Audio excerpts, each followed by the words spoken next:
सबको प्रणाम है। जो आप सब बैठे हुए साहित्य सुर और शक्ति का शोभा बढ़ा रहे हैं, और रघुवीर भाई हैं, इनको देखने से सबको लगता होगा ये पता नहीं क्या बोले, इनको गायक बोले, अभिनय के एक किताब बोलें या क्या, बहुत कुछ बोल सकते हैं।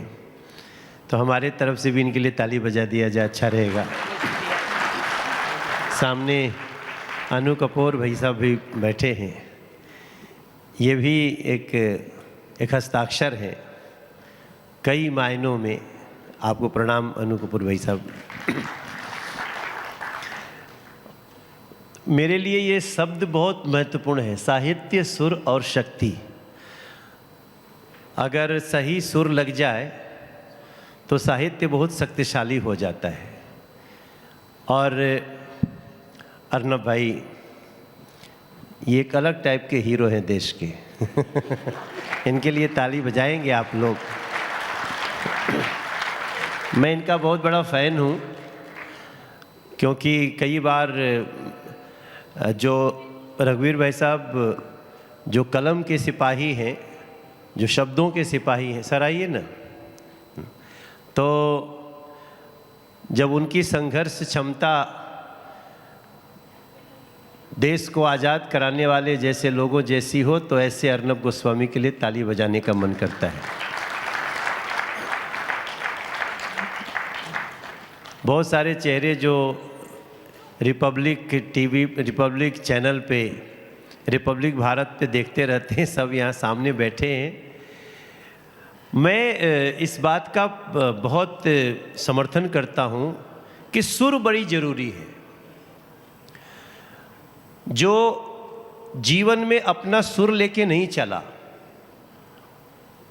वो सिर्फ गाने में नहीं, वो मनुष्यता में भी बेसुरा हो सकता है। बिल्कुल सही बात। वो इंसानियत में भी बेसुरा हो सकता है। और फिर ऐसे ही लोगों के लिए असुर शब्द का प्रयोग किया जाता है। बेसुरा थोड़ा सा पर्दे में है, लेकिन जब लोग सुर से बिल्कुल भटकते हैं तो ऐसे ही लोगों को असुर भी कहा जाता है। हम जो भी कार्य कर रहे हैं, अब देखिए, मैं भी इसी हारमोनियम के साथ हमने अपनी ज़िंदगी की शुरुआत की है। आज भी यह हारमोनियम हमारा साथी है। मैं जब कोई मीटिंग करता हूं तो मेरे ड्राइंग रूम में हमारा हारमोनियम हमारे बगल में रहता है, अनु कपूर भाई साहब। और कायदे से तो राजनीति में लोग, जो भी संगीत साहित्य से लोग आते हैं, उनको ताना मारते हैं, क्योंकि मूलतः इस फील्ड के लोगों से बाकी लोग डरते हैं कि कहीं ये ज़्यादा आगे न बढ़ जाए, तो इसलिए वो उसको ऐसे शब्दों का प्रयोग करेंगे, अक्सर करते हैं। आप कई बार देखे होंगे, हम भी जब राजनीति में आए तो हमारे लिए भी अच्छे बड़े बड़े नेता, अरे उसको तो नाचने गाने वाला, ये शब्द मैंने बहुत बड़े बड़े ऐसे लोगों से जिनका मैं बहुत सम्मान करता था, और कुछ बात के लिए उसके बाद भी सम्मान करता हूँ, लेकिन जो एक लाइन की इसको थोड़ा सा डिमोरलाइज किया जाए, ये बड़ी परिपाटी है राजनीति में। किसी फील्ड से राजनीति में आदमी आए, आ सकता है कोई पत्रकार है राजनीति में आए, वकील है राजनीति में आए, एनजीओ का कोई व्यक्ति है राजनीति में आए, बहुत सारे क्षेत्र है।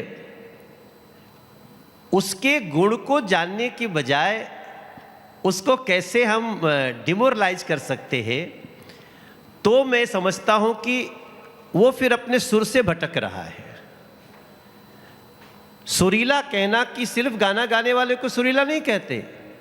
हम कह सकते हैं कि अर्नब गोस्वामी अपने फन में सुरीला व्यक्ति है, क्योंकि अपने रिपोर्टिंग के, अपने, न कोई उनको डरा सकता है, न कोई उनको झुका सकता है। सत्य है तो आएगा, उसको भी सुरीला कहते हैं। प्रत्यक्ष रूप से सुर को संगीत से जोड़ा गया है। भैया ने गीत गाया, पता नहीं आप ही ने गाया था क्या फिल्म में जी? अभी जो गा रहे थे। तो अब देखिए, हम लोग तो रघुवीर भाई साहब को, रघुवीर यादव जी को हम एक्टर ही जानते थे। अब जो अन्नू कपूर जी का जो वो एक फिल्म आई थी ना जिसमें वो गायब हो जाते हैं, मिस्टर इंडिया, उसमें जो अन्नू कपूर जी का रोल है, बहुत आपने बहुत सारे रोल किए होंगे, उसको देखने के बाद इतना बड़ा एक्टर और वो इतने बड़े एंकर भी है, शब्दों का ऐसा भंडार। हम इनके साथ कई बार कई शो किए हैं, तो इनके जो डायरेक्टर लोग होते हैं वो पीछे कहते हैं कि इनको स्क्रिप्ट तो दे दो लेकिन इनको फुल फ्रीडम है, जो चाहे बोल देंगे वही सबसे अच्छा निकल के आ जाएगा। वो अन्नू कपूर है। तो ये अपने अपने विधा के सुरीले लोग हैं। वर्तमान में जो साहित्य, सुर और शक्ति, उसको मैं अपने जीवन में महसूस कर रहा हूँ। आज मैं तीसरी बार का देश का सांसद हूँ, तीसरी बार। और आप सबको शायद जानकारी नहीं होगी, मैं दिल्ली से तीसरी बार सांसद हूँ। दिल्ली में आज तक कोई तीसरी बार 10 साल पूरा करके तीसरी बार सांसद एक व्यक्ति हुआ ही नहीं, मैं पहला हूं। तो आप सोच सकते हैं कि मेरी इस यात्रा में मेरा सबसे बड़ा साथी कौन था? हमारा सुर था। हम आज तक, चाहे वो हमारा अपोनेंट कोई भी हो, चाहे वो अरविंद केजरीवाल जी हो, या फिर हम राहुल गांधी जी के लिए बात करते हों, या फिर हमारा जी जरूर लग जाता है, वो जाता ही नहीं। वो जो बाबूजी ने सिखा के गया नहीं, हम अच्छे अच्छे अटैक भी सम्मानित ढंग से मर्यादा में बात करते हुए कर सकते हैं। क्योंकि हम लोगों को, हमारे यहाँ तो जब बच्चा पैदा होता है ना, तभी से उसको, जिस भारत की ऐसी शिक्षा है कि पैदा होते ही कामना जो होती है वो हमेशा सुरीला बनाने की है।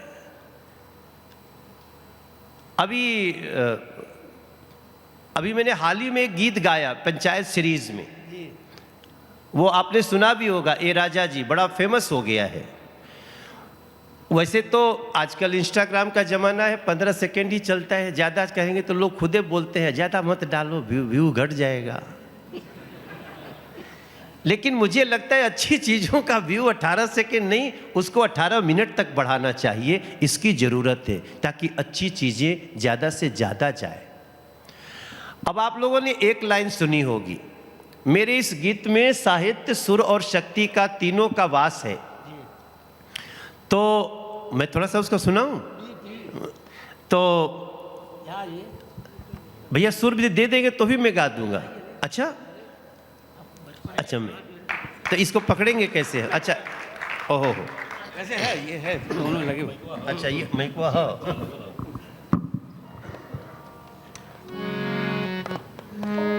तो कौन सा सुर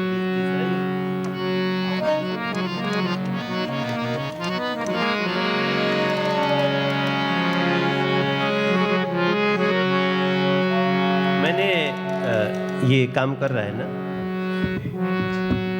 थोड़ा सा पास आ जाए।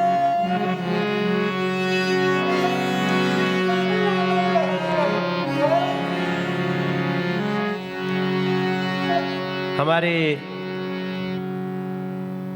वेदों के सामवेद की एक पंक्ति है, साहित्य संगीत कला विहीन। वैसे थोड़ा हार्ड लिखा हुआ है, लेकिन लिखा है तो लिखा है, साहित्य संगीत कला विहीन साक्षात पुक्ष विषाणहीन पशु। साहित्य, संगीत और कला जिसमें नहीं है वो पशु के समान है। ये मैं नहीं कह रहा हूं, ऐसा कहा गया।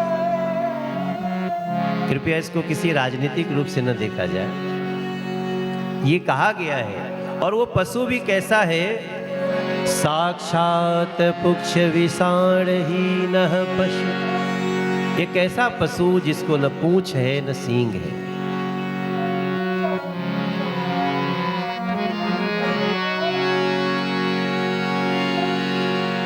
जिस संस्कृति के राह में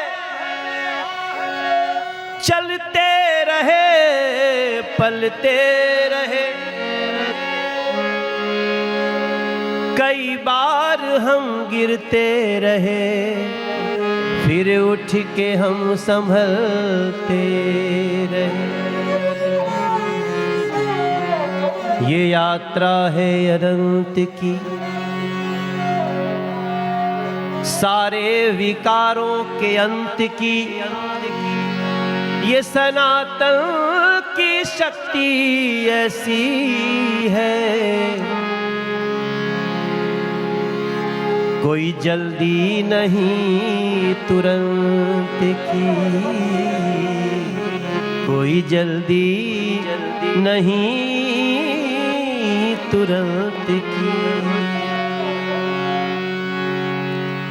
कि कितनी सुहावन सुंदर सूरत, मनोहर मंगल मूरत हो।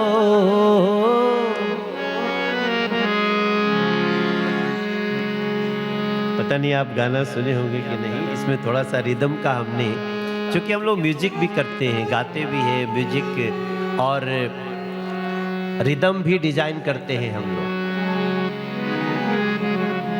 क्योंकि ये सुरों की दुनिया ऐसी है कि सारा रिदम अच्छा है, सुर गड़बड़ हुआ तो भी बिना संगीत जानने वालों को भी खटक जाएगा, और सब कुछ अच्छा है, रिदम ठीक नहीं हुआ तो भी खटकेगा। इसलिए हम लोगों ने रिदम डिजाइन भी आज की दुनिया में बहुत बड़ी एक डिमांड है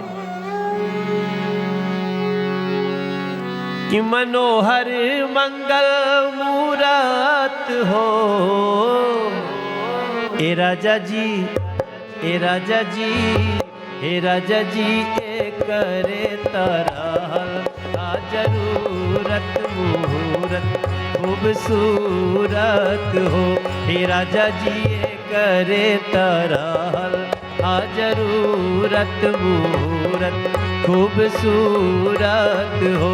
हे राजा जी, ए करे तरह जरूरत मुहूर्त खूबसूरत।